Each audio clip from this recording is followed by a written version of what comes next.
talagang pinakamalaking kontribusyon na nagawa nito ni Robredo, aside from nag-fail siya sa mga binigay ni Pangulong Duterte trabaho sa kanya, di ba? Naging sekretary siya, wala naman nagawa. Di umano. Pangalawa, ano pa? Pinasok siya dun sa council. Ano ginawa niya? Mali-mali din na instruction, nang gulo lang. Wala na, ganun lang. Tapos, nung tinanggal siya, kaliwat ka ng batikos, tsaka yung CR niyang matindi. Di ba nakita niyo yung CR niya? Na kahit siya nga mismo na parang dirin-dirin na eh. Uy, ano yun high-tech yun. As in yung CR niya, tawag doon, classic. Bakit? Di tabo eh. Classic ko yun. Alam mo yung pangkultura ng Pilipinas para may palawak pa ang kultura ng Pilipinas. Ganun yung CR niya eh. Sabi ko nga eh, if may nagawa kang maganda, Madam Leni Robredo, sige, okay kang bumatikos. Ibig sabihin ng pagbatikos mo, meron ako nagawang sa tingin ko maganda na ayos ko. I have the moral authority to give you advice na ito, sundin ninyo yung Cebu, ganito ang dapat ganito. Hindi ho. Madam, ang tagal na ho ng mga Duterte sa Davao.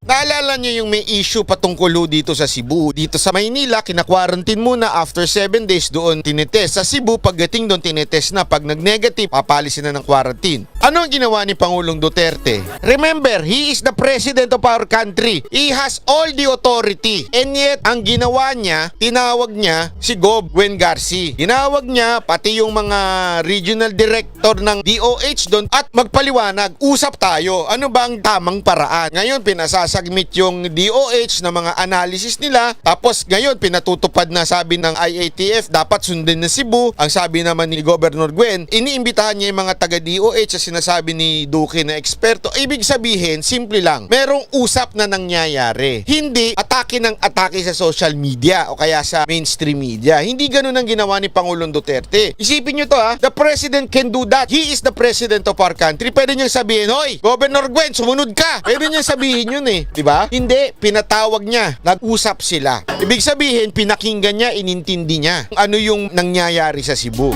Eh, handa palang tumulong. Kailangan mo iladlad lahat ng, hindi, dapat ganito gawin nyo sa Davao. Ito si Barry talaga, ang tawag mo dito kay Barry, ginagawa niya, problem solver na ngayon siya sa mga mali-mali ng kanyang amo. Tingnan mo, anong sinasabi niya ngayon? Babaliktarin niya pa na namumuliti ka daw si Sara Duterte. Abay, sino ba namuliti ka? Sino ba unang pumuna? Diba kayo? Ganito lang yan kasimple, Barry, makinig ka ng mabuti, ha? Hindi nyo jurisdiction yan, bakit nyo pinakikialaman? Nakalagay ba yan sa description ng isang vice president? Pakita mo nga sa konstitusyon na trabaho ng Vice President ang mag-suggest sa city, mga elam sa city. Yan ba ang trabaho? Wala. Madaling salita, kayo yung nangielam. Kayo yung pumasok sa teritoryo ng iba. Tapos pag kinumentohan kayo, na sa tingin ni Mayor Sara kayo'y namumulitika, sasabihin nyo, ang namumulitika si Mayor Sara Duterte. Kayaya nga kayo. Sa totoo lang sa tingin ko ang reyna ng troll ay itong si Madam Robredo. Di umano. Panis daw tsaka walang dating. Ano mo naman nasabi? Sa akin hindi nga panis eh. Inaamag na. Inaamag na yung mga kasama mo dun eh. Yung pinili na isang bayan na yan para may mga amag na. Kawawa naman to sambayan. Isipin mo gumawa sila ng shortlist. Wala na nga kwenta yung nilagay nila. Tapos yung iba tumanggi pa. Ay, sandali, wag nyo kami isama dyan. Parang awa nyo, masisira kami. Parang ganun ang dating eh. Wag nyo kami isama dyan. Pambira naman kayo. Nananahimik kami dito eh. Parang mas matino pa yung mga manok sa talpakan eh. May pag-asa pang manalo yun. Dito sa manok dito, wala talaga eh. Isipin mo, Trillanes, tatakbong presidente, kulilat nga sa vice president yun. Isipin mo, kung ikaw may utak ka, ang sabi nga nila doon sa kanilang criteria, winnable. Isang bayan, mahiya naman kayo. Winnable ba si Trillanes? Kulilat nga siya ng vice president, baka nga alanganin pang senador yan. Kasi gagawin ninyong presidente. Ano ba kayo? Gusto ko sa inyo, baka hindi manalo senador yan eh. Barangay captain, pwede pa. Ilagay mong mayor yan, hindi mananalo yan si Trillanes. Ilagay mong congressman yan. Kaya nga naka-party list lang sila eh.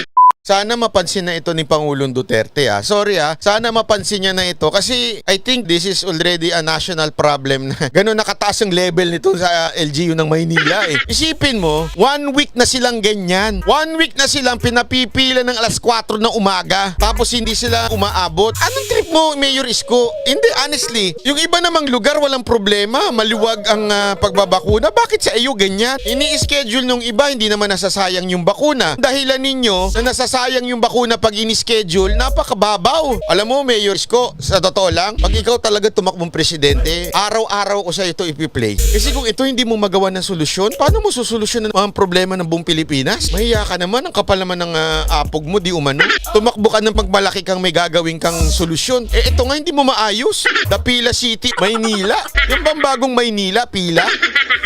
Alam mo, yan ang pinakapunot dulo ng sinabi ni Pangulong Duterte. Kilala natin si Pangulong Duterte pag nagsalita. Mula noon, 2016 campaign, nakasama namin na lahat ng speech niya, narinig namin. At lahat ng speech niya yan, naisakatuparan yung mga gusto niya talagang matupad. At sinabi lang niya for entertainment sake. Or meron siyang tinitikel na minds ng mga tao. If there is one interpretation sa sinabi ni Pangulong Duterte ngayong araw na ito, na it's a good idea na Vice President, ayan po'y hinayanig niya ang mga kalaban. Isipin nyo to hindi siya tatakbong Vice President sa isang kondisyon. Ang dahilan daw, pag tumakbo itong si Romualdez. Dahil daw pinramis ni Pangulong Duterte. Alam naman ho natin na ito ho ay sa side ng mga Marcoses at talagang pinoint out ni Pangulong Duterte na doon daw sa panahon ng labanan ni Velasco at ni Cayetano, yun ang pinangako niya kay Romualdez kung ikaw ay tatakbo. He's being serious in saying na the reason why it's a good idea because meron pa akong hindi natapos, which is the war on drugs. Sinasabi niya na talagang talamak pa. Remember, napaka-importante kay Pangulong Duterte ang war on drugs. Ito ang magiging dahilan kaya good idea na tumakbo na Vice President. Sa madaling salita, ang dami niyang dahilan kung bakit good idea ang Vice President. Kung walang tamang presidente na magbibigay sa kanya, na magigiboy sa kanya, na magtrabaho, nonsense din. Yun ang sinasabi ni Pangulong Duterte. Ang sinasabi ni Pangulong Duterte, it's a good idea for me to be a Vice President. Maganda yan para may pagpatuloy ko. Pero datapot subalit, nonsense yan kung yung presidente ay hindi rin hawak ko. Yan ang dating. Kung hindi rin yun, hindi mapapagpatuloy. Eto, malupit. Kulelat ka na nga nung senador ka. May plano ka pa tumakbo. Saan ka nakabili ng lakas ng loob? Makabili nga ako. Excuse me, lahat kayo pinulot sa inodoro nung 2019. Balak mo pang umuli talaga? Hindi ko maintindihan Saan ka kumuha ng lakas ng loob na feeling mo talaga kailangan ka ng taong bayan? Pambihirang buhay, ire. Ang tindi mo, tatang. Parang awa naman. Magising-gising ka naman. Magising-gising ka naman sa panaginip mo. Gusto mo pala maging boses ang ordinaryong Pilipino? Di maging announcer ka? O mag-vlog ka na lang tulad ko? Hindi kasi yung mga palusot na gusto mong maging boses ng ordinaryong Pilipino. Kung gusto mo pala maging boses, maging vlogger ka, maging broadcaster ka. Daming paraan para maging boses. Hindi mo kailangan tumakbo para maging boses. Kalokohan yan. Oy, tatang, yung kape mo. Kape ka na, tatang, gising na. Nakakatawa lang, Yung mga palusot, wala akong pangarap, wala akong ambisyon, mga ganyan, pero gusto ko lang maging boses ng ordinaryong Pilipino. Etong si Yusek na to, ito yung nilagay nung medyo nakakaproblema ang DOH, medyo magulo yung DOH. Ito yung inappoint ni Pangulong Duterte. Ito ho yung galing sa Davao. Sa madaling salita, may tiwala si Pangulong Duterte dito. So, ang sinasabi niya, pag sa public, wag na mag-shield. Sa loob-loob ko, wala naman talaga nagpe-face shield. Pero at least ngayon, malinaw, di ba? Na parang wag na kayo mag-face shield pag in public. Yan yung sinasabi niya. Kasi sa totoo lang naman, yung suot-suot ng face shield, ginagawa lang naman yung kalokohan. Pumunta kayo sa kalsada, wala namang nakasuot na maayos ng face shield dyan. Pinapatupad lang yung face shield pag papasok ng mall, susuot sa guard, tapos na sa guard, itataas na sa ulo. Parang tanga, di ba? Alam mo kung sino lang ang nagpapatupad ng matindi dyan, minsan sablay pa nga yung mga restaurant. Sa totoo lang, katarantaduhan yung face shield. Sa akin sa pananaw ko, as long as suotin ng tama ang face mask, gumamit ng tamang face mask, mag-social distancing, mag-alcohol, ayan ay sa tingin ko sapat na. The only thing na gagamit ka ng face shield, siguro pag talagang sobrang tight yung kwarto. Tapos na ang 80% ng Manila Bay Beach Nourishment Project Phase 1. Tapos na? Malapit nang matapos, 80% na? Bakit hindi man lang naibalita yan sa mga news?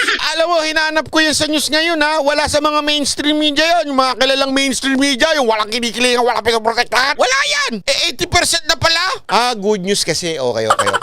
Kaya naman pala. Pag good news talaga, wala talaga yan sa mainstream media pag may good news. Uy! Anak ng tutsa naman yan. Ilagay nyo dyan, bawal ang dilawan ha. Tsaka makakaliwa. Pag ako nakakita ng dilawan dyan, naku, ilulubog ko talaga dyan sa Dolomite na yan. Grabe, ang ganda. Isipin mo ha, it's in Metro Manila. It's not in somewhere out there. It's in Metro Manila. Duterte, natutulog pa yan ha. Sa lagay na yun, natutulog pa si Duterte dyan. Abay, pag nagising siguro yan, ano na nangyari dyan? Eto ha, hindi ho ito lumalabas sa balita ng mainstream media. Dito lang ho yan sa Banat Bay at sa syempre ang mga government network natin tulad ng PTV, di ba? Oha.